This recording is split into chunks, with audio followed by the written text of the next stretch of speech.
O Brasil hoje vive um bom momento, fortalecendo a sua democracia. Acho apenas que nós precisamos avançar na modernização da nossa legislação eleitoral para propiciar que a participação popular ela seja maior e que haja menos interferência do poder econômico, mas o Brasil avançou muito no seu processo democrático. Essa questão de lei para a gente fazer uma mudança tem que vir junto com a reforma política. E reforma política, no meu entendimento, só ocorrerá no Brasil quando um presidente eleito, como agora, no início do mandato, propor. Ou que seja o Serra, ele tiver coragem de bancar. For a Dilma tiver coragem de bancar. Do contrário, no meio do mandato não faz. Quem tem os interesses ali no Congresso, tem um grupo aqui, outro grupo acolá, e não deixa avançar. Agora, no início de mandato, o presidente ou a presidente chamar e dizer, vamos fazer? Reforma o Fernando Henrique podia ter feito isso no início do mandato, não fez. E agora esperamos que o próximo presidente topa a parada e vamos fazer. E a mesma coisa a reforma tributária. Essas duas reformas importantes. E a lei eleitoral, ela tem que vir uma lei para durar, uma lei perene,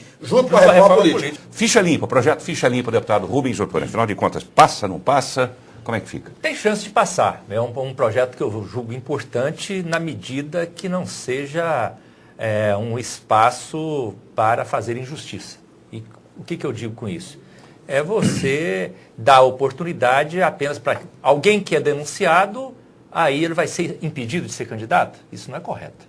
Agora, quem é denunciado e é condenado, então isso já é um avanço para a democracia, no sentido que quem vai ser um agente público, quem vai representar a sociedade, tem que ter a ficha limpa.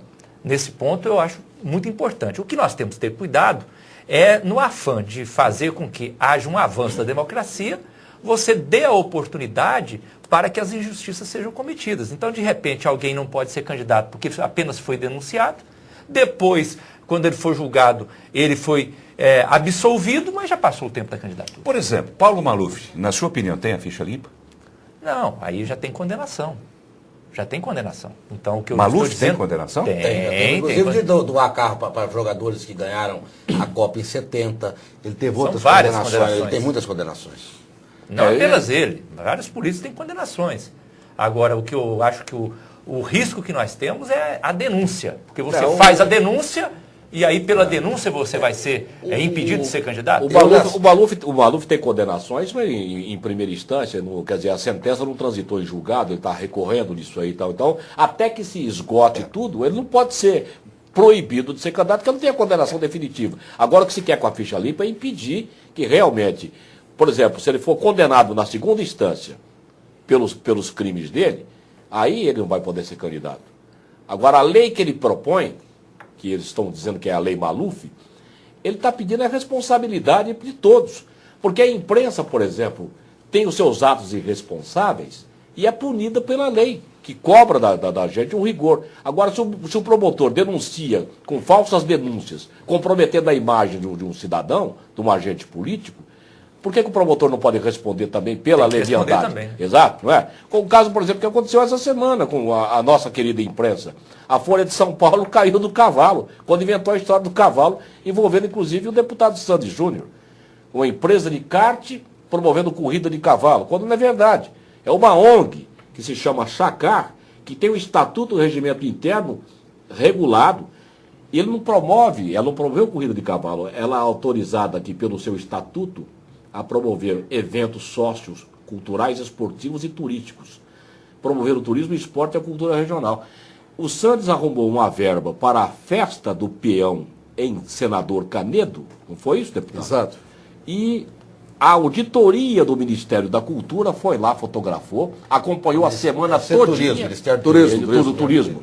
Acompanhou tudo, as contas foram aprovadas, devidamente aprovadas, e agora a matéria que o jornal colocou... Que foi corrida de cavalo. Corrida de cavalo, quer dizer, comprometendo a imagem E o do que o senhor fez para se defender ou vai fazer? Não, eu dei a resposta no outro dia, pediram desculpas em 2 linhas.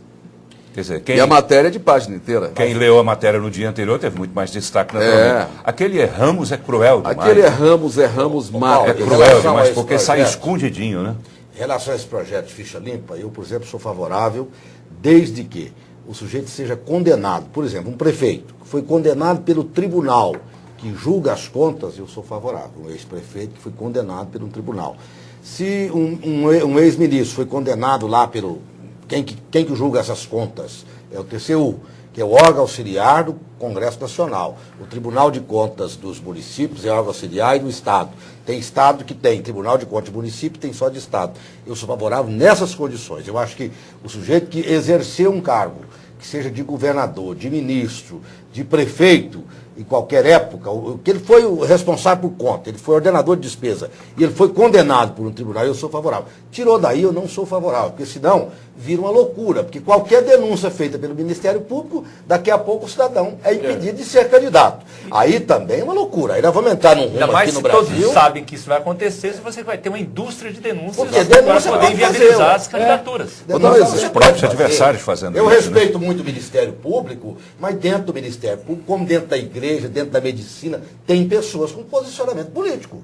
Tem no judiciário, nós sabemos disso, da igreja tem, das igrejas, das religiões existem pessoas. Então amanhã, um promotor que não topar muito, eu que exerci o mandato de prefeito, ou Bodona, ou você, não, eu vou denunciar esse cara aí para impedi-lo no futuro, isso poderá ocorrer.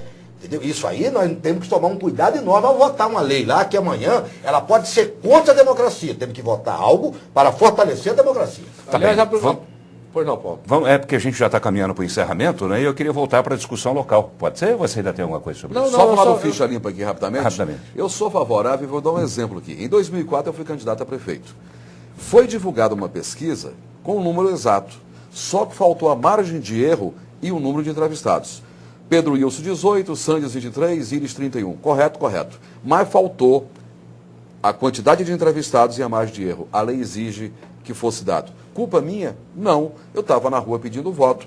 Culpa da produtora. O que aconteceu em 2004? Fui condenado a R$100 mil, perdi com o juiz, perdi no pleno, perdi em Brasília, e esse excesso continua, e eu seria, aprovando o projeto do jeito que está hoje, 8 anos sem poder ser candidato. Eu só sou em condenação por desvio de verba pública. 8 anos se fosse comigo hoje, 8 anos sem poder ser Eu candidato. só gostaria que os senhores, como parlamentares federais, rapidinho, por favor, apresentem um projeto lá para impedir que políticos que encerraram carreira, já estão dentro do armário, sejam nomeados para o Tribunal de Contas.